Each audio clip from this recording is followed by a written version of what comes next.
તળાજા શહેરમાં દારૂના બુટલેગર સામે મહિલાઓની જનતા રેડ, બુટલેગર ટુ વ્હીલર મૂકીને ફરાર થઈ.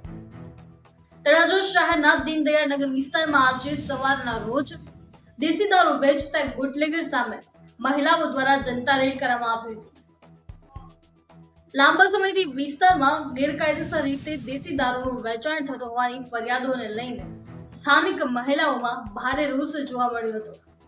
પ્રાપ્ત માહિતી મુજબ મહિલાઓએ એકત્રથી દારૂ વેચતા વ્યક્તિને પકડી પાડવાનો પ્રયાસ કર્યો હતો.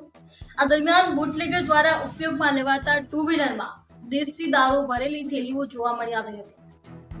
પરિસ્થિતિ તંગ બનતા બુટલેગર પોતાનું ટુ વ્હીલર ઘટના સ્થળે જ મૂકીને ફરાર થઈ ગયો હતો. ઘટનાની જાણ થતા જ તળાજા પોલીસ તાત્કાલિક સ્થળ પર પહોંચી ગઈ હતી.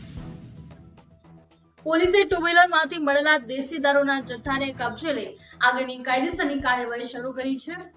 આ ઘટનાને લઈને વિસ્તારમાં મોટી સંખ્યામાં સ્થાનિક લોકો ભેગા થયા હતા, જેના કારણે થોડીવાર માટે ઉત્તેજનાભરી પરિસ્થિતિ પણ સર્જાઈ હતી.